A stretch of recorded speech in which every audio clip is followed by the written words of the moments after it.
Merry Christmas, guys. Merry Christmas. Want to welcome everyone coming in. Strength Addicts Instagram Live. It is Christmas Day, December 25th, 2024. Want to give you all a cheers from me to you. Big thank you to my title sponsor, Iron Meg Labs. Make your mark with IML. Visit ironmeglabs.com today. Iron Meg Labs has got some of the strongest legal pro hormones on the market. If you want to get jacked, you want to get bigger, you want to get stronger, and you want to get faster, go to ironmeglabs.com. Abdil, what's going on? Merry Christmas to you, brother. So I want to take this opportunity to talk about a couple of things. Number one, a shocking announcement from Derek Lunsford, previous Mr. Olympia, took third this year. He says he's going to win the Arnold Classic. What do you think about that? I just wrote an article for Iron Magazine, which should be out tomorrow. It might be up tonight. I don't know. Whenever it is up, I'll put a link in the description. I want to make sure that you guys check it out because if Derek wins, he will be in the top spot to challenge Samson at this next year's Mr. Olympia. Remember, Hadi is not going to be at the Arnold, which is kind of weird because he took second place last year or this year at the Olympia. Hadi won't be there, so, Derek almost has to win. If Derek were to get second, I don't know that it would be that huge of an achievement because Hadi's not there. Someone else that will be there besides Samson is Martin Fitzwater. Now, Martin looks phenomenal, great bodybuilder, took fourth, arguably could have knocked Derek off for that third place spot. Martin is definitely coming to Columbus, Ohio, fresh off after beating Chris Bumstead in Prague, and basically ending his bodybuilding career of one show. Martin will be very, very hard to beat. So again, Derek's going to have his work cut out for him. He's got Andrew Jacked as well. Andrew Jacked's got a very, very symmetric, very, very aesthetically pleasing physique. Not to mention that he towers over Derek and he's bigger than Derek. So Derek is going to have a really, really hard time beating Andrew, beating Martin, and then, hopefully for Derek's case, beating Samson. But I think it's a heck of a statement for Derek to make that he's going to beat Samson, who, basically took the Mr. Olympia in 2024. And Derek wasn't really, in the running. It was really a Samson-Hadi kind of battle to the wire. Derek was kind of sidelined to third. And like I said, he could have been fourth because in all honesty, Martin Fitzwater may have been third. I had Martin third. So honestly, I think Derek is really kind of like in a sink or swim type situation right now. He's not working with Hani Rambod anymore. Hani stopped coaching the elite level athletes like Derek and, like Hadi and like Chris Bumstead. So, Chris retired basically, but you got Hadi and Derek that are kind of like looking for a replacement. Now they say that Derek already has a coach, and Derek says he's been with this coach for 5 weeks. My man Matt over at Muscle Discord seems to know the name of the coach. I have no idea who the coach is. Derek did announce that he's got a new trainer, which is good because it means that he's been proactive and he's training. But I don't know who the coach would be. Now, as I said in my article for Iron Magazine, my hope is that something goes wrong. Not because I wish Derek anything bad. I hope something goes wrong, and I hope that whoever Derek's new coach is can fix it. And the reason that I say that is because the way that you can tell if the new coach is going to be worth their weight or worth their salt is if they can, fix problems on the fly. So let's say that they've, come up with a whole like diet and a whole drug protocol and a whole training routine with the trainer or whatever. If everything goes to plan, great, right? But if something goes wrong, if Derek eats the wrong carb, or if Derek spills over, or if Derek's cortisol levels shoot through the roof, this coach is going to need to be able to come up with some sort of a solution, taking the food, taking the water, taking the drugs, taking, whatever his current, state of mind and body is, and just fix it. You know what I mean? Fix it. And you will really tell how good the guy is or the girl is. I mean, he might be working with a woman. We don't know. He might be working with grandma. That used to be Ruli's coach. Something tells me it's not grandma, though. But, Sybil Peters is her name. But, by the way, I saw a picture on Facebook today of Marcus Rule and he's looking great. Got himself a real good looking wife, and he's got a daughter, and he looks a lot smaller. He still looks like, he's jacked and all, but he doesn't look like he looked when he was like 290 pounds or whatever, but he looks very healthy and he looks very happy. So big ups to Marcus Rule, Das Freak. But no, I mean, it'll be interesting to see what, Derek and the new coach can do. And, if there's a slip up between prejudging and the finals, that would be sort of the make or break for this new coach. I would have preferred seeing Derek work with this new coach for a smaller show. But, I mean, he's at a spot right now. I saw a video of him crying or something. I don't know if he was having like a panic attack or if he was doing it for the cameras. I don't know. But I tell you something, he was not expecting to lose the Olympia. He certainly wasn't expecting to be placed third. I mean, that's kind of like, that's a bitch slap if there ever was one. I mean, it's not like he lost to the guy that would win the championship. He lost to the guy, and then he lost to the guy that won it the year before, and then there's him. He took third in his first and quite possibly only Olympia defense. So it's kind of sad, actually. We saw the same thing happen to Dexter Jackson in 2009 when Jay Cutler came back and just, knocked him off his ass, which is really sad because I really like Dexter, but, it's just sad, and it could be worse, though. It could be like when Rami lost the title, he went down to fifth. I mean, that's just like, that's almost like them telling you, hey, you need to retire. And I guess he didn't get the memo because he came back a couple months later, remember, and he did the Arnold Classic. He took fifth again. Only this time he didn't take fifth to the Olympia quality guys. He took fifth to lower quality guys. I mean, Sean Clarito was one of them, and I love Sean, but I mean, Big Rami is like the biggest bodybuilder on the planet, and he almost got his ass kicked by a guy that doesn't even weigh 180 pounds. So, I mean, it was a real wake-up call to Rami, and we haven't seen Rami compete ever since. Have you noticed that? Let me repeat that. Have you noticed that? Because, they gave him the message at the Olympia. He didn't quite get it. He went to the Arnold. They gave it to him there even louder. Then he never came back, and he's not going to come back because why would he come back? For what? To place 10th? I mean, look at Brandon Curry this year. He got 9th. 9th. The last time a Mr. Olympia got 9th, he retired. Dexter Jackson took 9th, he retired. So Brandon's got a new coach from everything I've been seeing. I hope it works out for him, but, I don't know. But, Derek's saying he's going to win the Arnold Classic. Again, I don't understand why he has to put that much weight on himself. I don't get it. Why put that much pressure on himself? Something very similar happened when he was coming up in the 212. I think he challenged Jose Raymond, in sort of a down low kind of way that he trained harder than the Boston Mass. And then they had kind of like this friendly rivalry going back and forth. But I don't know why Derek likes to do that to himself. Like, why does Derek, I mean, right now, he doesn't have that pressure on his back that he did when he had to defend the Olympia. So really, I would think he would want to just be as, stress-free, flying under the radar. And if he wins in Columbus, great. And if he doesn't, oh well, But now, him saying he's going to win the whole thing, knowing Sampson's in it, knowing Andrew Jackson in it, knowing Martin's in it, it's almost like he's asking to be, put under all that pressure. And he's going to be, because that statement that he made, I mean, it sparked an article of mine on ironmagazine.com. It sparked this live here at Strength Addicts. Merry Christmas, by the way, and Happy New Year. But I mean, it's just one of those things. And you don't make a statement like that unless you want the press to pick it up. And so we're picking it up, you know what I mean? Little old me and a lot bigger podcasts and big websites, they all caught wind of it. They all ran with it. So, I'm not trying to come out here with clickbait or anything, but it is a pretty shocking announcement for a guy that took third at the Olympia to say he's going to win everything in the Arnold Classic. But again, a less shocking announcement, Nick Walkaway, as he's known now by a lot of people, because he dropped out of 2 consecutive Olympias. In this last Olympia, even Dave Palumbo was like, why did he drop out? Like, what happened? We still don't know. He still hasn't given a reason. So, look, they asked him, they said, why aren't you doing the Arnold Classic? He said, quote unquote, it's too soon. What do you mean it's too soon? You almost did the Olympia just like a month ago, but somehow the Arnold, which is in 2 months, it's too soon. Personally, I think Nick Walker is, pulling a page from the Kai Green playbook, this constant, kind of flirting with the idea of coming back with no intentions of ever doing so.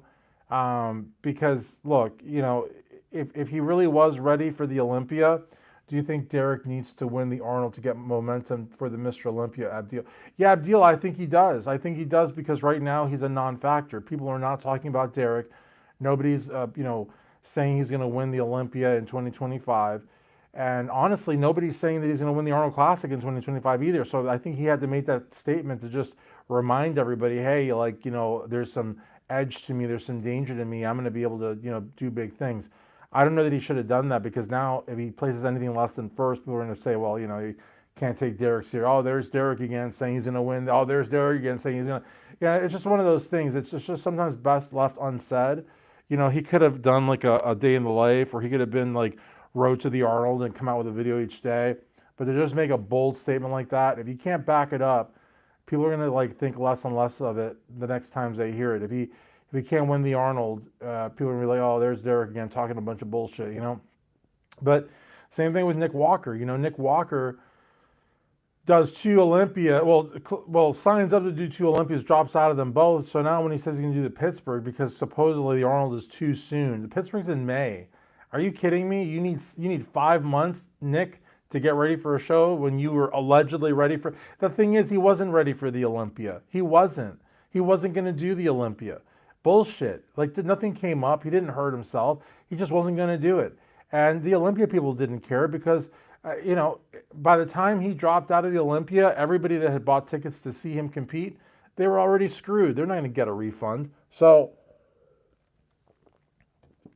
look, and the other thing, I wrote about this in my article for Iron Magazine with regards to Nick doing the Pittsburgh.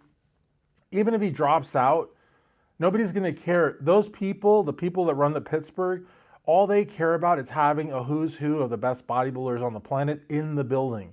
They don't care if they compete or not. Abdil says, I think Nick Walker is washed up. If the top guys stay on their game, Nick will never be top 3. No, and that's the thing. And he is washed up. And, a lot of people think it's because he's got me blocked that I'm so critical of him. It's not. I love Brandon Curry.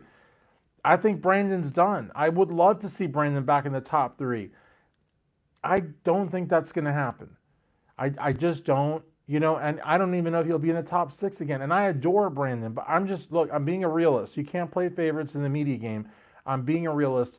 I think Brandon's days in the top 3, maybe even the top 6 are over. I really do. You take 9th place at the Olympia, you're done. I mean, you are done. You're not going to come back from 9th. That's basically them telling him you've got to retire. And him getting a new coach, maybe his way of saying, no, I think I still got some more left. And if he does, God bless him, and I would love to be wrong, but I think his days in the Olympia top 6 are over. And I think that I wouldn't say that Brandon is washed up. I wouldn't go that far because he's been actively competing, but Nick Walker is washed up, 100%. He has not been competing.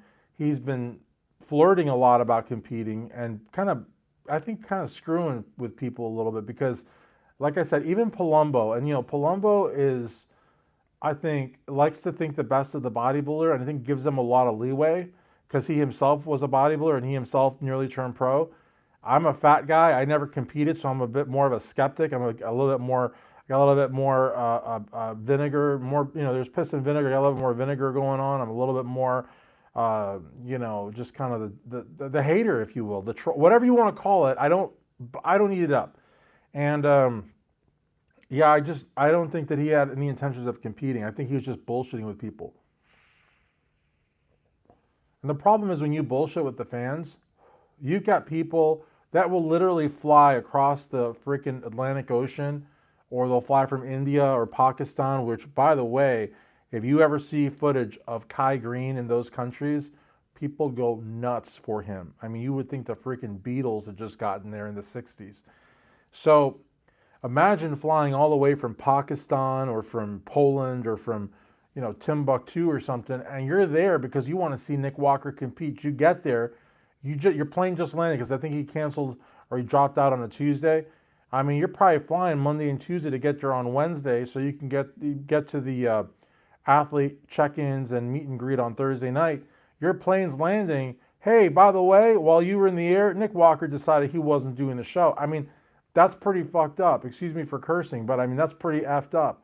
The reality of the matter is that you don't do that to the fans. Now, listen, I don't know.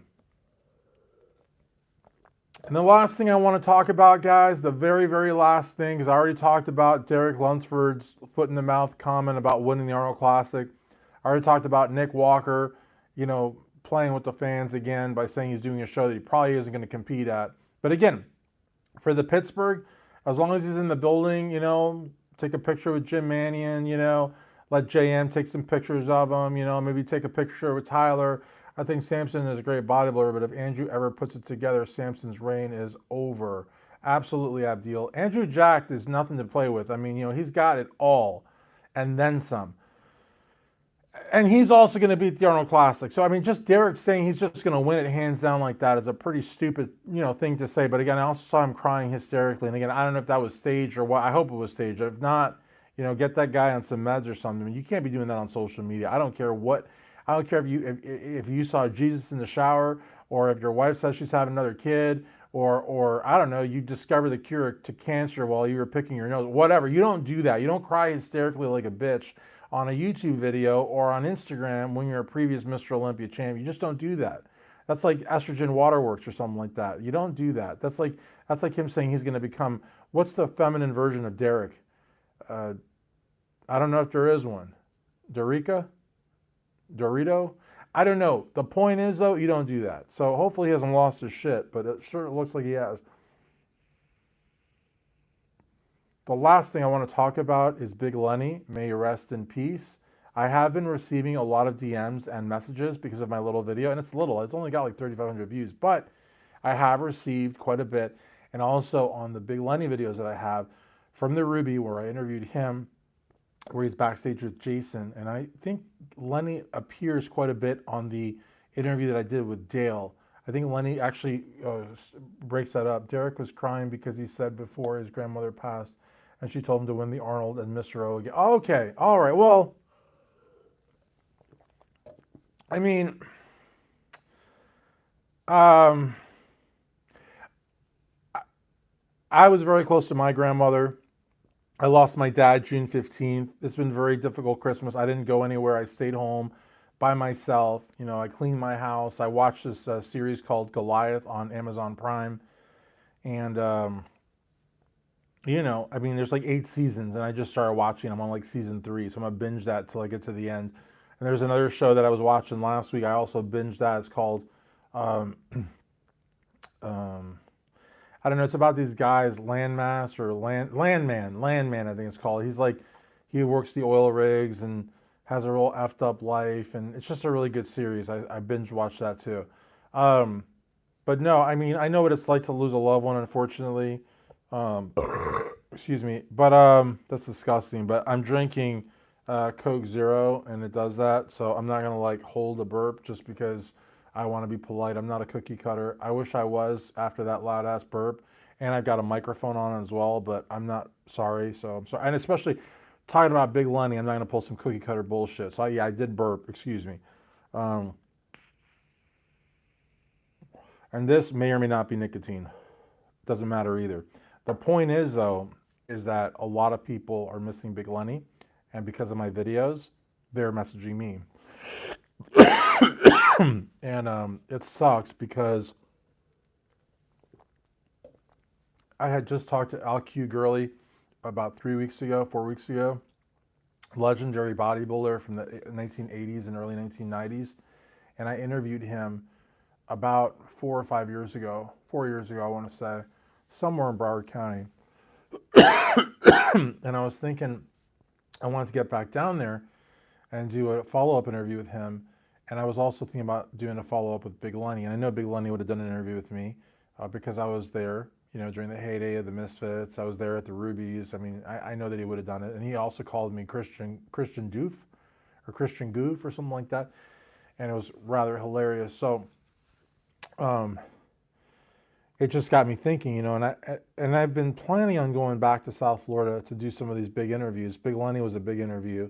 Al Q was a big interview. Mighty Mike Quinn, who I interviewed at his parents' house in Palm Beach Gardens, Florida. That was, I want to say 2016, 2017. It's got over 50,000 views, and it's a really, really good interview. I had to edit the living hell out of that thing. And I don't like editing interviews. I think that's a cookie cutter move. But if I had to put Mike's interview up without any edits, I'd have been sued 10 ways left to Sunday. You know what I mean? Like, I mean, he was talking about a lot of people in a lot of unflattering ways. And I've got the original interview somewhere, and you will never see that because I don't, like I said, I don't want to get sued. But I would have loved to have done a follow up with the Mighty Quinn. He passed away as well. So it's just one of those things, like interviews are, a lot of people don't do interviews anymore. I'm going to start doing them again. I've probably got about a couple thousand interviews to my name. They're fun. I will tell you that the ones that are done on Instagram Live and the ones that are done on Zoom can be just as good as the ones done in person. And if not, they can be better. Excuse me. That's gross. Because I hope you're not catching that because I'm burping the other way and the mic's over here. But when you do a show live, there's a lot of background noise and there's a lot of people that, do not respect the camera, do not respect what's being done. They'll walk in between it. Like of all the places they could walk, they're gonna walk right between the camera because I would set the camera up and do them that way. When I was working for RMAG TV back in 17, 18, I had the luxury of having my own cameraman slash sort of director or whatever, Hector Mendoza of Monster Development. So that was definitely cool. But no, I mean, the intimacy of like a even an Instagram live situation, but the best ones are the Zoom ones. And I'm gonna try to start doing those again. Because the Instagram lives, you got to deal with Instagram and the internet and the occasional troll. I love trolls though. I can't, but yeah, the Zoom ones are better, I think. I can't not talk about what's going on with Wes Watson. Man, the trolls are destroying that guy. Wes Watson, Big Boy, and Collie Muscle. These guys are getting destroyed. I mean, it's crazy. But I have very little sympathy for just smoke and mirrors. Like if you're selling a program to somebody that's really vulnerable, I don't know. I know everybody's got to make their money, and I'm not trying to take food off anyone's table, but the deception of it, like the Liver King guy, I'm actually surprised he's even still around. I mean, obviously, he's like 1/10 of what he was at his prime. He shouldn't be won anything. I mean, I hate scammers. I don't like scammers. I never have. And But the thing with Wes, though, because I talked to Wes a couple times, I messaged you there because he was real, PJ was really big into him when I worked at Blackstone. So I think I might have said, hey, what's up a couple times, and he answered back, but we didn't talk or anything. But, I don't even know if PJ's all that big into Wes Watson now either because, I mean, that interview that he did where he was there's 7 or 8 other people up there and he was just tearing people down emotionally, just being this big ass bully. I didn't like that at all. And I love Johnny Bravo. I watch Greg Doucette time to time. I watch Kenny KO time to time. PJ was really big into Kenny KO as well.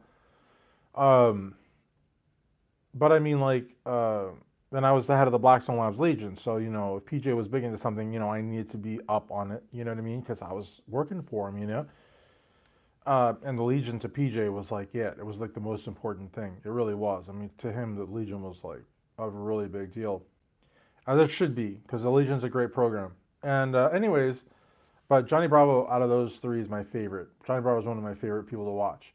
But Johnny Bravo didn't have to do a smear job or didn't have to set his sights on Wes. I mean, Wes sort of imploded, I think. Wes kind of brought upon himself all of this, hatred because it was a really bad look for him. You know how Joe Biden had that debate with Donald Trump where he's falling asleep?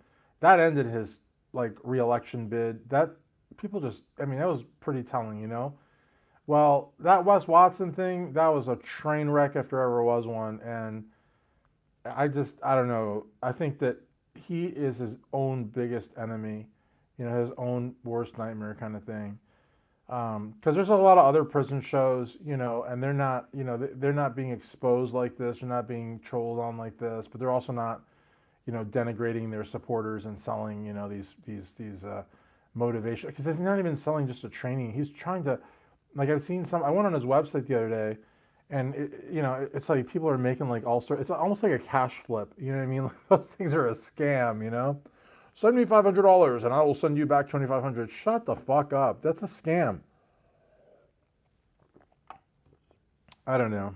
I don't really want to talk too much about those guys, but this is kind of like the year end. When's the last time I did an Instagram live at Strength? I'm not even on Instagram. I'm on YouTube. When's the last time I did a YouTube live on Strength Addicts? Probably like 3 years ago or something.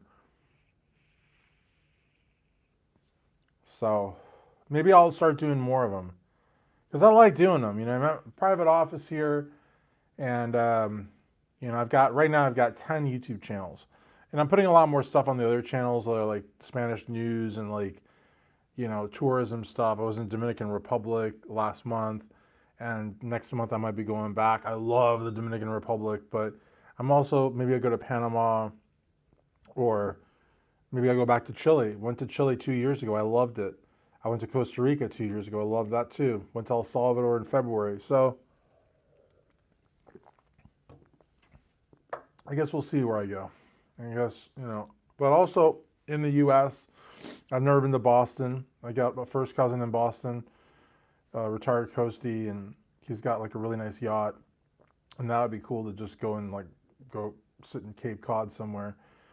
I could go to Vegas and see Robert DiMaggio, Iron Mag Labs, and maybe gamble a little bit. Maybe check out some of the legal brothels just for a drink, And I don't know, maybe I could go to Los Angeles, go to the famed Sunset Strip and check out the Roxy Theater and the Whiskey A Go-Go and eat an overpriced lunch at the Rainbow, that sort of thing, because their prices are crazy expensive. But hey, you get to eat at the Rainbow, that's pretty wild, So I don't know.